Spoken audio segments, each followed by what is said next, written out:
right for everybody involved. Joining me now in studio, Democratic Representative Jasmine Crockett of Texas. She's on the Oversight and Judiciary Committees. Welcome. Nice to see you in person again. It's good to see you, too. Yield man. You're a civil rights lawyer. Just give me a little context here. Yield man is not really what I want to hear from the House, the Speaker of the House. Well, first of all, I do want to go back to your monologue because you pointed out the number of Democratic cities. Yeah. Let me be clear. Every single mayor that you laid out is a black mayor. Right. Let me be clear that there is a high number of African Americans in each and every one of these cities. These are some of our most black populated cities in this country. So when people say the race baiting or whatever they want to say, these are just the facts. Right. You are specifically going after black run cities and you are associating crime with black folks. So there is no surprise when we ended up with a situation where there was a tragedy that occurred on one day and then the next day the threats were rolling in at HBCUs. Right. That's number one. Number two, when you talk about morale or when you talk about crime and you talk about how we're using our armed forces, we currently have allies that are looking at the United States and wondering what we are going to do. So instead of understanding that Russia is not our friend, when they decide that they're going to mess with one of the NATO allies, Poland, we're kind of like, we don't really know what happened. Or when we have Israel that ends up doing something to Qatar, and Qatar is looking at us and saying, hey, United States, like, where are you? Yeah, we have 10,000 troops there in Qatar. But we also got our troops going around picking up trash. Yeah. Like, I don't know where our readiness stands, and I am very concerned, especially since, as it relates to our foreign affairs, this guy was upset because he wasn't invited to go hang out with all the other dictators. So I will say that, yes, we have a problem with this president, but this president cannot do this stuff by himself. So thank you for playing the clip of the Speaker of the House, who is the leader of those that are going to just bend the knee to him. They are not honoring their oath. And that is the only thing that I am asking every single elected leader to do, is honor your oath to the people that elected you and put you into power instead of doing whatever it is that he wants you to do. It's uniquely unconservative and unrepublican for Mike Johnson to say to mayors or people in America to yield to the military, right? This goes back to Roman times. We do not want, people do not want to be policed by the military. They respect the National Guard for what the National Guard does. Yes. They don't need them in their cities. No, I mean, when you look, anyway, I mean, when you look at so many parts of our Constitution, it is about whether or not the government is coming in, and that's when you take to the Second Amendment. I mean, like, that is what it actually was laid out about. Right. Nobody says that about the Second Amendment. Yield, man. No, they don't. Not to mention, it is not very conservative to do this big government thing. Right. This is the biggest amount of government that you could have. Not to mention, you know, you mentioned that it's not really clear why he's not going into Chicago now. Well, I have a guess. He has a governor that is actually resisting. So now we're looking at... This is an important point. Shifts to Memphis and New Orleans, where the one person who can push back, the governor, is on his side. Exactly. The people that can push back will not push back. In addition to that, when you look at Memphis, a lot of people don't know what's been going on in Memphis. What's been going on is that the people are pushing back against Elon Musk. Elon Musk has these data centers that have now been tied to polluting their communities and causing them harm. And so they are against these data centers. So now this is yet another way to do something for Elon Which is kind of weird, because when you talked about the head of Union Pacific, it's like you should maybe just pretend that this isn't just your corporate friends who are causing you to deploy the U.S. military at taxpayer expense against them, so that a merger can take place. Like, he literally said it all. He said all the words, Donald Trump. I talked to Justin Pearson yesterday from Memphis. And one of the smart things about people who come from cities where there are crime rates is they don't rely on these statistics that say violent crime was down by X percentage. They realize that violent crime is a bad thing. Exactly. Everybody thinks so. Exactly. And the ways in which you undercut violent crime are through things that happen in communities, through gun violence protection. those are not the things that are happening here. So Justin Pearson was all about the fact that, yeah, we got a crime problem. We're really happy to have the federal government's help. Yeah. But this doesn't ever solve that problem. No, it doesn't. They don't like data. They don't like facts. They absolutely detest these things. But even when you look at what Maxwell Frost did, Maxwell Frost led the way as to the creation of the Gun Violence Prevention Office within the White House. Yep. What did Donald Trump do? Which was really successful until January 20th. What did Donald Trump do?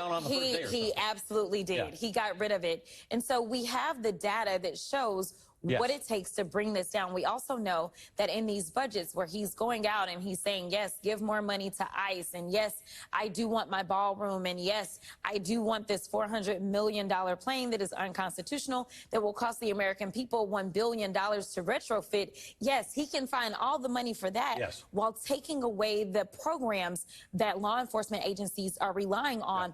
All those grants, he's like, yeah, we don't need those anymore. So it is a farce. It is this appearance of I am doing something when in reality it's not, because he loves this reality show type of situation. So it's like, let me give you the image of protecting you. Let me give you the image of policing. But the reality is that I am not making you any safer. We know, as we've seen this over-policing as it relates to ICE, as well as these criminal acts that are actually being perpetrated by ICE. We just saw that someone was killed in Chicago. So, like, I don't know who is bringing more crime to the streets right now, especially when it comes to ICE.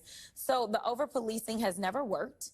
And he doesn't want to use... Like, we know it doesn't work, right? We know in cities where crime has been reduced, it's been reduced through, it's a number of things at the same time. Exactly. One of which is poverty reduction. Absolutely. Right? And poverty reduction programs have been killed. Under the big, beautiful bill. And the DOGE cuts. And poverty is on its way up. SNAP has been cut. Who's fraudulently using SNAP? Like, what do you do? What do you trade off your $6 for?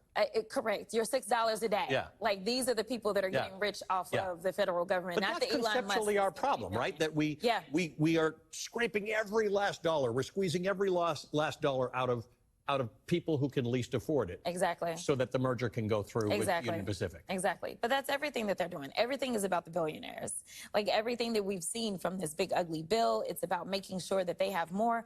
When we have seen this transfer of wealth, it's already taken place before a lot of the provisions in that bill have actually gone into effect. We have a historic transfer of wealth that has gone up and not come down. And yes, we know that trickle-down economics doesn't work either, but you speak about poverty and you speak about crime. As someone who is a public defender, I can tell you that I better understand some of the things that end up allowing for crime to proliferate in certain communities. And I do want to make this distinction. Just because there is crime taking place does not necessarily mean that it is a criminal. There is a difference. There are people that literally are engaging in crime out of necessity, and they have, you know, defenses that they can wage and things like that. But there are people that are saying, listen, I need to take care of my child, and so I need to get this formula. I need to get these diapers, and I'm going to do what I've got to do. But the reality is that we could do something like making sure that SNAP benefits are going to be available to them. We could make sure that there are going to be job opportunities. We could not throw them off Medicaid. Correct. Right. Because what's going to happen in a country, especially when we look at the state of Texas, where over 5 million are already uninsured, right? So you start to throw people off of their health care, the little health care that they've got. When we look at medical debt, you know which administration was trying to make sure that they could wipe out medical debt? It was the previous administration, the Biden-Harris administration, because they understood the things that literally would sit atop people and really put them into bad positions, whether it was their student loan debt or whether it was their medical debt. But they were doing the things to make sure that people could really feel like they were living in the land of the free and the land of opportunity. When we come back, you're a civil rights lawyer, so I want to talk to you about the Fourth Amendment a little bit, because the Supreme Court made a big decision about the rules that ICE immigration have to follow in Los Angeles. This is important to everybody in this country. It's not Los Angeles specific. The Supreme Court had one of its shadow docket decisions, which are kind of dodgy because you don't get a real explanation.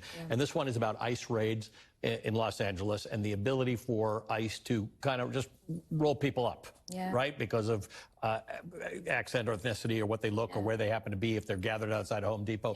Supreme Court said that was okay. which is kind of wild because the Fourth Amendment of the Constitution says it's not okay. Yeah, so it's interesting as we sit here in New York. I can think back to a time in which there was stop and frisk. Yes, that's correct. And I could think back to a time in which that was found to be unconstitutional. That's right. And it was considered an unreasonable search, as we know the Fourth Amendment stands for. And now it's almost like this argument that the Republicans have been making that somehow if you are not an American citizen, that you are not afforded the same rights under the Constitution. Like, I've got colleagues that debate whether or not they are entitled to due process, and it's like, actually, they are. Like, it's not debatable, but they are trying to make it debatable. They are trying to make it seem like, well, if you're an American citizen, you get it, but if you're not an American citizen, you don't get it. And that's why we saw Donald Trump just randomly kicking people out of this country and not giving them their day in court. And we know that even American citizens have been rounded up in that. And so that is what's so dangerous about this opinion, is that we know that you don't have to pass an accent test to actually be a U.S. citizen, right? So this idea that you can look at somebody and say, I'm looking at you and I think that you don't belong. Well, who is it that does belong? That's my question, because it seems like they are all about making sure if you don't have any melanin or very little, then you're the ones that look like you belong, and you can't look at somebody and know whether or not they are a U.S. citizen. So why is it okay for ICE to then go out and see somebody and look at them or hear them and say whether or not they're a U.S. citizen, to the extent that they are, in my opinion, violating their constitutional rights? And for those people who don't fear that they'll be arrested in an immigration roundup because they look like they belong, this amendment, the idea that we've softened up around the Fourth Amendment, will one day come for you, because today it's about immigration. But if it could be about anything at this point. No, and again, I think you might be a subversive. Well, and I also think that we may end up going back to stop and frisk. I think that they may end up relitigating that and then just decide that they want to go into certain communities and they want to start rounding up certain people, whether it's that you wear a long black trench coat or whether it's that you are black. Like, I think that they may end up relitigating that issue specifically because of this opinion. So I think it's a slippery slope. And of course, the complication here is because of the shadow docket stuff. You would think that if you're going to attack something that is an amendment in the Constitution and you're going to say that there's something wrong with it, I'd like to have a thorough airing of that. No oral argument on this issue, not hearing where the sides are coming from, not hearing from the justices and having them ask questions and really test it and to make sure that it stands up to constitutional muster. No, it's a very dangerous thing to do, especially in this time of over-policing by this out-of-control executive. And that's the issue, right? That's where I'm trying to figure out, how can people who like Donald Trump or don't like Donald Trump understand that he seems to be building a police force that is not subject to the normal rules that either policing or military should be subject to. It's sort of a police force that's lacking accountability. No, there is no accountability, and it's going after its American people, right? Like, the idea that any of us want to be unsafe in this country is absolutely absurd, right? I don't care what your political affiliation is. I don't care what your cultural background is. None of us want to be unsafe. But we're not looking at the facts. We're not looking at the fact that immigrants, regardless of how many times you're going to cherry pick and say, well, there was this one immigrant that was here illegally and they ended up killing this one person. Well, for every immigrant that you have an example of, I'll raise you at least 2 to 5 white supremacists, if not more, right? So, like, you've got to look at who is it that is committing the crime, who is it that is committing certain types of crime, and then you need to figure out why, and then you go in and you say, this is how you reduce it. You and I talked about poverty, right? So if you are doing things that are going to increase poverty, whether we're talking about your terrible tariffs that are illegal as well, or whether we're talking about the fact that you are defunding healthcare, you are defunding food, you are now going after education and defunding education and want to get rid of the Department of Education as a whole, or you want to take our tax dollars and make sure you send send it off to the private schools that don't have to take every single child, you are definitely compounding the issue. You are not fixing anything. You are making things worse because you have no idea what you're doing. Yeah. You messed us up before. We ended up having the worst job numbers when you were in the last time. And guess what? We've got the worst job numbers now, especially when you start to look at the Black community. Yep. So listen, if we want to figure out how we are going to be safer, we probably need people that have actual intelligence and actually will pay attention to data and facts and go from there. But what they're doing right now, it almost feels like, you know, I've seen the memes about the purge and all these things. But as somebody who understands history, when I see ICE, I see slave patrols. Now, I never lived through the slave patrol period, but if you know the history of policing in this country, then you understand that they were born out of slave patrols. And now with the Supreme Court saying this, it's almost like you can just go grab them up. That is what they're saying. And that is a problem. We all should have a problem with that. But when you don't want to teach American history that includes Black history, then you lose out on the benefit of understanding that we have been down this road before and it was not good and we fixed it once. And it is a shame that we are relitigating this and we are going to have to fix it again.